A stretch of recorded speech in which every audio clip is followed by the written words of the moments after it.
Maligayang pagbabalik sa Filipino Movie Recap. Ikukwento ko sa inyo ang isang adventure fantasy film na pinamagatang Cold Skin. Now sit back and enjoy the movie. Sa taong 1914, isang lalaking Ingles ang nasa isang bangka sa loob ng 67 araw at papunta siya sa isang malayong isla sa South Atlantic kung saan magtatrabaho siya bilang weather observer sa loob ng isang taon. Sa huling araw ng paglalakbay, habang naninigarilyo sa itaas, tinanong siya ng kapitan kung ano ang kanyang tinatakasan dahil ito rin ang tinanong sa kanya noong nagpasya siyang pumunta sa dagat, ngunit hindi sumagot ang Ingles. Hindi nagtagal ay nakarating sila sa isla at tinulungan ng buong crew ang Ingles na dalhin ang kanyang mga gamit sa cabin na kanyang tutuluyan.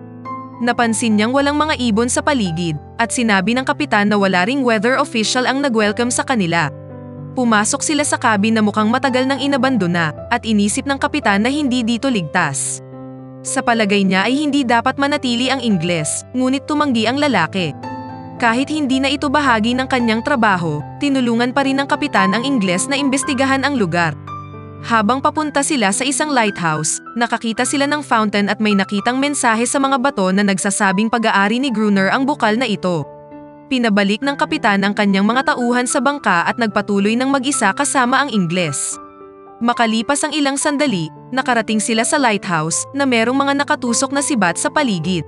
Nang walang sumasagot sa kanilang tawag, puwersahan silang pumasok at pumunta sa itaas kung saan nakita nila ang isang natutulog na matandang lalaki. Ito ay si Gruner na may ibinulong tungkol sa pagpunta muli sa tubig bago bumaba sa higaan. Nang tanungin siya ng kapitan tungkol sa naunang weather observer na si Alder Vigilant na dapat ay isasama niya pabalik, sinabi ni Gruner na namatay siya sa tipos, umalis sa isla at hindi na niya ito muling nakita. Dahil walang naitutulong si Gruner, umalis na ang dalawang lalaki. Gusto pa ring manatili ng Ingles, kaya bago bumalik sa bangka, sinubukan ng kapitan na iregalo ang kanyang baril sa kanya. Tinanggihan ito ng Ingles at pagkatapos magpaalam, pumunta na siya sa kanyang cabin para simulan itong ayusin. Sa drawer ng lamesa, nakakita siya ng isang journal na iniwan ng naunang weather observer at nagpas siyang basahin ito sa tabi ng apoy. Normal lang ang mga naunang ilang pahina na patungkol sa buhay ng mga halaman at hayop sa isla, isang larawan ng isang babae na nakasuot ng damit pangkasal na may nakasulat sa likod na Mrs. Vigilant at Love Love Love at naisip na siya ang asawa ni Alder. Ngunit naging kakaiba ang mga bagay-bagay nang makita ang mga tala at guhit ng mga kakaibang nilalang sa dagat na umaatake sa mga tao at isang nakakatakot na pahayag na sinasabing mali si Darwin.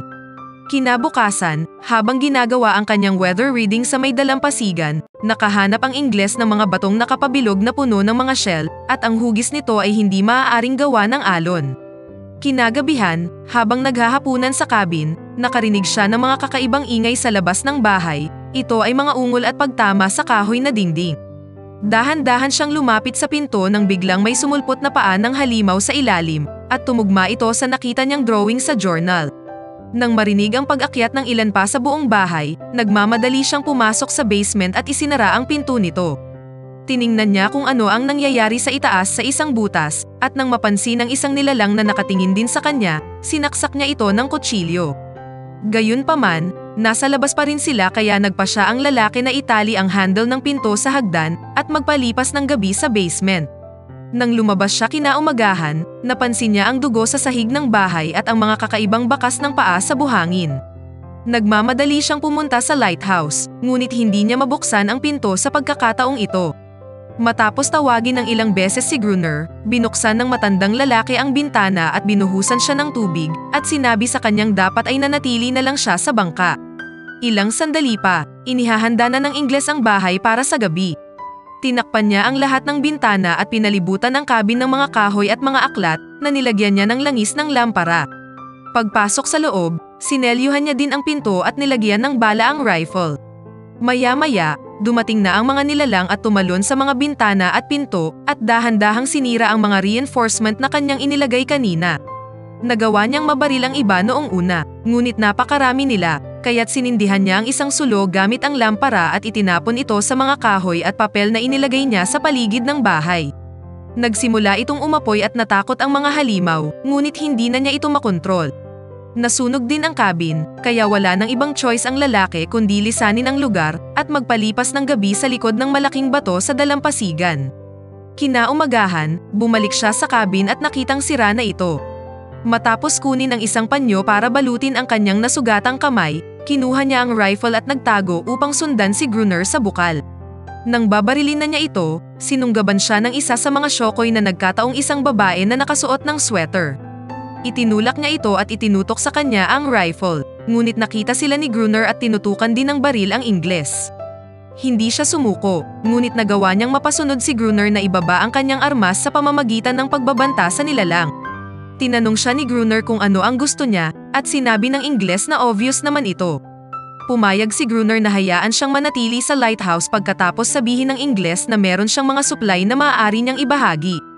Ipinaliwanag din ni Gruner na mabait ang nilalang at pinatunayan niya ito sa pamamagitan ng pagtawag sa kanya na parang aso. Bago pumunta sa cabin, nagpa siya si Gruner na pangalanan ng Ingles bilang friend. Nang makarating na sa cabin, nagpatuloy sila sa pagkuha ng maraming mga supply. Sinabi ni friend kay Gruner na sa palagay niya ay hindi namatay sa tipos ang dating weatherman, kundi naiwan siyang mag-isa sa bahay at kinuha siya ng mga nilalang. Sa palagay niya ay may pananagutan dito si Gruner, ngunit hindi ito kinumpirma o itinanggi ni Gruner. Sinabi niya lang sa kanya na kailangan na nilang umalis dahil malapit nang dumating ang gabi. Makalipas ang ilang araw, makikitang natutulog si friend sa loob ng lighthouse at nagising nang malamang dinidilaan ng nilalang ang nasunog niyang kamay dahil ang laway nito ay nakakagamot. Pumasok si Gruner sa loob ng lighthouse at sinabi sa kanyang halos 2 araw siyang natutulog. Umakyat sila sa itaas at habang binibilang ang mga bala na pwede nilang gamitin, pinag-usapan nila ang tungkol sa nilalang. Hindi talaga siya nakakausap ni Gruner, bagkus ay nauutusan niya lang ito. Para siyang aso na laging bumabalik sa kanyang amo kahit gaano pa man ito kalupit. Namangha si friend sa kanya at pinanood siya habang nagsasalita tungkol sa teorya na maaaring nag-evolve ang nilalang sa dagat para makasurvive. Hindi nagustuhan ni Gruner ang usapan, kaya pinutol niya ito upang dalhin siya sa balcony at ipinaliwanag na ayaw ng mga nilalang sa liwanag. Tinanong ni friend kung bakit hindi siya sumama sa bangkang nagdala sa kanya 4 na araw na ang nakakaraan at sumagot si Gruner na kung napakaganda ng sibilisasyon, bakit niya ito iniwan. Mas gusto niya dito, kung saan siya ang master ng sarili niyang kapalaran. Habang sinusuri ang lighthouse, naglagay siya ng duyan para sa kanyang sarili at nakakita ng diving suit sa isang chest. Sinimulan na niya ding markahan ang mga araw sa dingding at masanay na makasama ang kakaibang nilalang. Nang sumapit ang gabi, sinabihan siya ni Gruner na kunin ang kanyang rifle at dinala siya sa balcony, kung saan nakasindi ang mga sulo at ang beacon ng lighthouse ay maliwanag na umiilaw. Armado mula ulo hanggang paa, ipinaliwanag ni Gruner kay friend na paparating na ang mga nilalang. Mahalagang magpaputok lamang kapag malapit na sila at sapat na ang pagpatay ng ilan sa kanila dahil kakainin nila ang isa't isa. Nasa itaas ng balcony ang alaga nilang nilalang, kung saan gumagawa ito ng isang kakaibang tunog at inisip ni friend na baka umaatake lang ang mga halimaw dahil gusto nilang iligtas siya. Nang dumating na ang mga halimaw, mabilis na sinimula ni Gruner ang pag-atake sa kanila, ngunit nabalot ng takot si friend at bumalik sa loob bago siya nawalan ng malay. Kinaumagahan, ginising si friend ng galit na si Gruner na nagsabi sa kanyang hindi siya tatanggap ng anumang pabigat na kasama kahit gaano pa karaming pagkain at alak ang dala niya. Pinaalis siya ni Gruner para kumuha ng tubig at ginawa naman ni friend ang eksaktong inutos sa kanya. Ngunit nang makabalik siya sa lighthouse, natuklasan niyang nagtitiktok si Gruner kasama ang nilalang. Kinagabihan, binigyan ni Gruner ng huling pagkakataon si friend. Muli niya itong inilabas sa balcony ngunit sa pagkakataong ito, pagkarating ng mga nilalang, siya naman ang humakbang pabalik sa loob. Isinara niya ang pinto at nilock si friend sa labas at iniwan siyang ipinagtatanggol ang sarili. Kinaumagahan, muli niyang binuksan ang pinto at nakita niyang puno ng dugo si friend ngunit buhay siya at matagumpay. Pagkatapos nito, pareho ng ginawa ng mga lalaki ang kanilang pang-araw-araw na gawain. Bawat araw, ginagawa ni friend ang mga mababang uri ng gawain upang payagan siyang manatili sa lighthouse, at sa gabi naman, ipinagtatanggol nila ang kanilang sarili laban sa pagsugod ng mga nilalang. Naalala ni friend kung bakit siya pumunta sa isla, at ito ay upang makahanap ng kapayapaan, ngunit sa halip, impyerno ang kanyang natagpuan. Isang araw, nagtataka siya kung bakit hindi na umaatake ang mga nilalang tuwing gabi, at sa katunayan ay 2 linggo na nila itong hindi nakikita. Sa kanyang araw-araw na paghahanap ng kahoy, nagsimula na rin siyang manguha ng mga buto ng balyena para sa kanyang gagawing pag-ukit. Hindi niya rin maintindihan kung paano nasisikmurang atakihin ni Gruner ang mga nilalang na ito at sa parehong oras ay makipagpalakpakan sa isa sa kanila. Ngunit kalaunan ay napalapit na din si Friend sa nilalang at pinangalanan pa niya itong Aneres. Isang gabi, naging busy ang dalawang lalaki sa paglalaro ng chess kaya nakalimutan nilang buksan ang mga ilaw. Halos madaig na sila ng mga nilalang na umaatake sa kanila, ngunit nagawa pa rin nilang mabuhay sa pamamagitan ng pagkukulong ng kanilang sarili sa lighthouse, bagaman nasugatan ang binti ni Gruner sa proseso. Kinaumagahan, habang ginagamot ni Aneres ang sugat, sinabi ni Friend na hindi na sila makakasurvive ng mas matagal dahil kaunti na lang ang natitira nilang bala. Makalipas ang ilang araw, narinig ni Friend kung paano minumura at sinasaktan ni Gruner si Aneres na biglang tumakbo palabas ng lighthouse.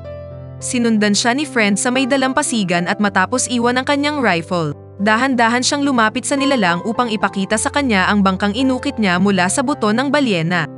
Nakilala ni Aneres ang hugis at dinala siya sa isang nakatagong lugar sa dalampasigan kung saan nakahiga sa buhangin ang isang inabandonang bangka.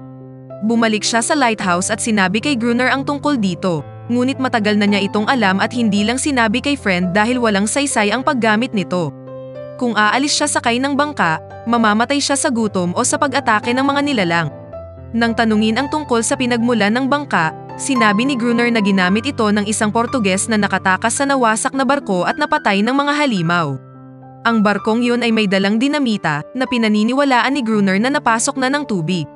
Dinala siya ni Friend sa loob at ipinakita sa kanya ang diving suit na kanyang natagpuan.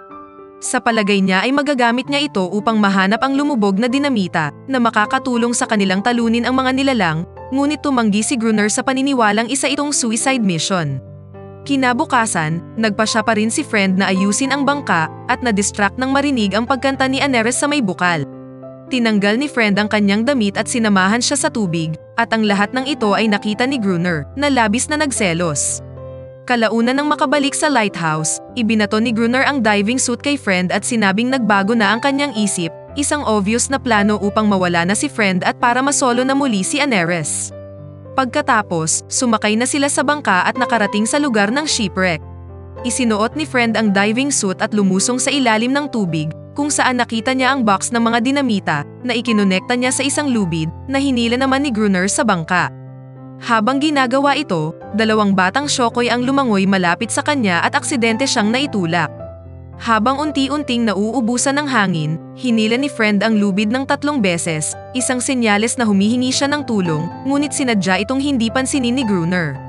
Dahil dito, wala nang ibang choice si Friend kundi lumabas ng diving suit at lumangoy pabalik sa bangka. Sa sandaling makabalik sa lighthouse, binuksan nila ang mga box ng dinamita, ang isa ay napasok na ng tubig gaya ng inaasahan, ngunit ang iba ay nasa maayos pang kalagayan. Ibinaon nila ang mga ito sa 2 linya sa labas ng bahay, ang isa ay malapit sa pader ng lighthouse. Nang dumating ang taglamig, nagsimula ng bumagsak ang nyebe at lumipas rin ang 1 linggo na hindi umaatake ang mga nilalang. Isang partikular na umaga, natuklasan ni Friend na si Gruner ay nagpalipas ng gabi sa balcony habang ang kanyang kamay ay nasa detonator at halos mamatay na sa lamig. Ginising niya ito at pinapunta sa loob, ngunit bago siya sundan, tinanggal niya ang mga wires sa detonator. Lumipas ang 3 pang linggo nang walang pag-atake mula sa mga halimaw. Sinaktan ni Gruner si Aneres sa pag-aakalang binalaan niya ang kanyang mga kaibigan at nagpasyang kailangan nilang gumawa ng bitag. Nang gabing yun, nanatili si Friend sa bukas na pinto na napapalibutan ng mga lampara at dinala ni Gruner si Aneres sa balcony upang obligahin siyang kumanta. Nang hindi sinasadyang napatay ng hangin ang ilan sa mga lampara sa tabi ng pinto, sinamantala ng mga nilalang na makapasok at umatake. Habang umaakyat si Friend, sinubukan ni Gruner na pasabugin ang dinamita ngunit hindi ito nagtagumpay. Dahil dito, kailangan niyang ipagtanggol ang sarili hanggang sa makapunta doon si Friend at muling maikonekta ang mga wires sa detonator.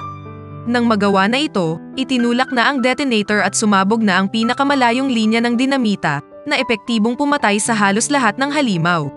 Sa sobrang pananabik, muling hinila ni Gruner ang lever kahit pinagbawalan siya ni Friend at nag-trigger sa pinakamalapit na linya ng dinamita na parehong nagpatumba sa kanilang dalawa. Nang dumating ang umaga, lumabas sila upang makita ang pinsala. Tinapos ni Gruner ang mga nilalang na maaaring buhay pa, ngunit hindi ito magawa ni Friend nang matuklasan niya ang isang necklace sa isa sa mga nilalang, isang tanda ng katalinuhan, ngunit ihinagas ni Gruner ang kwintas sa tubig. Nang gabing yun, hindi dumating ang mga nilalang, ngunit narinig ng dalawang lalaki ang malungkot na tunog na ginagawa ni Aneris at inisip ni Friend na nagdadalamhati siya. Kinabukasan, habang naglalakad sa dalampasigan, napansin ni Friend ang dalawang batang nilalang sa dagat. Upang magmukhang palakaibigan, naghanda siya ng isang bagay para sa kanila, isang bilog ng mga bato sa buhangin, at ang kanyang inukit na bangkang buto sa gitna. Pagkatapos ay bumalik siya sa lighthouse, kung saan si Gruner ay nilalagyan ang rifle ng mga peking bala upang patuloy pa ring makapagbigay ng takot. Hindi siya pinansin ni Friend at pumunta sa balcony kung saan gumamit siya ng binocular para tingnan ang kanyang maliit na bangkang buto sa buhangin. Kinaumagahan, nalaman ni Friend na nakatulog si Gruner dahil sa kalasingan at isang deck ng mga card ang nahulog sa sahig. Sa loob ng card box, nakita niya ang parehong larawan ng babaeng nakita niya sa kanyang cabin, ngunit sa pagkakataong ito ay kasama na niya ang kanyang asawa. Ang mga salitang love love love ay nasa likod din ng larawang ito. Narealize noon ni Friend na ang Gruner ay isa lang peking pangalan, at ang dating weatherman ay hindi talaga namatay. Si Gruner ay ang dating weatherman na nabaliw lang sa pagkamatay ng kanyang asawa at sa kawalan ng kasama sa isla. Sa sobrang galit sa natuklasan, nagpa siya si Friend na burahin ang bilang ng mga araw na pinapanatili niya sa dingding. Kalaunan sa araw na yon, habang naglalakad sa dalampasigan, nakita ni Friend na wala na ang kanyang bangkang buto sa nakapaikot na mga bato. Nang mapansin ang batang Shokoy sa di kalayuan, iniwan ni Friend ang dala niyang sulos sa loob ng mga bato bago umatras na nakataas ang mga kamay na nagpapakitang hindi niya siya sasaktan. Lumapit sa kanya ang batang nilalang, at maya-maya lang, marami na ring nagpakita at isa sa kanila si Aneris, na mukhang mas confident na ngayon. Ibibigay na sana ng bata ang bangkang buto kay Friend, ngunit pinutol ni Gruner ang matamis na sandali gamit ang putok ng kanyang rifle. Sinabihan siyang umatras ni Friend dahil mali sila, at ang totoo ay mabait talaga ang mga nilalang. Hindi ito pinansin ni Gruner at inutusan si Aneris na bumalik sa bahay, ngunit hindi na siya sumunod. Labis na nagalit si Gruner nang malamang hindi na sa kanya babalik si Aneris at tumakbo pabalik sa lighthouse habang bumubulong ng mga bagay tulad ng walang pwedeng mang-iwan kay Gruner. Sinubukan ni Friend na kaibiganin muli ang mga nilalang, ngunit natumba ang bata nang tumama sa kanyang dibdib ang isang bala mula kay Gruner sa balcony. Sa sobrang galit, bumalik si Friend sa lighthouse at inatake si Gruner, ngunit si Gruner ang nagwagi sa huli. Nang hahampasin na siya ng palakol, ginamit ni Friend ang kanyang tunay na pangalan at sinabihan siyang hindi mamamatay tao si Elder Vigilant. Sa pagkabigla sa mga salitang ito, inulit ni Gruner ang love love love bago binuksan ang pinto at lumabas ng bahay upang ibigay ang kanyang sarili sa mga nilalang. Nakita ni Friend na inaatake nila siya at pagkatapos ay isinara ang pintuan, ngayong alam niyang patay na si Gruner at mag-isa na lang siya ngayon. Lumipas ang maraming taon at makikita natin ang tatlong opisyal sa loob ng lighthouse na sinusubukang gisingin si Friend na natutulog sa lumang higaan ni Gruner. Nandito sila para palitan si Friend ng bagong weatherman. Pinagkamalan nilang si Gruner ang lalaking nasa harap nila, ngunit hindi sila itinama ni Friend. Sa katunayan, sinabi niya sa kanila na namatay sa tipos ang dating weatherman. Pinagalitan siya ng opisyal dahil sa kalagayan ng silid at ipinaalam sa kanyang nasa digmaan sila, ngunit lumabas lang ng balcony si Friend kung saan nakita niya ang isang grupo ng mga barko sa di kalayuan. Sa katapusan, makikita si Aneris na tumatakbo sa dalampasigan bago tumalon pabalik sa tubig, at dito na nagtatapos ang pelikula. Pakipindot naman ang like button kung nagustuhan mo ang pelikula, at kung hindi naman, pindutin mo ng 2 beses ang dislike button para lang makasiguro.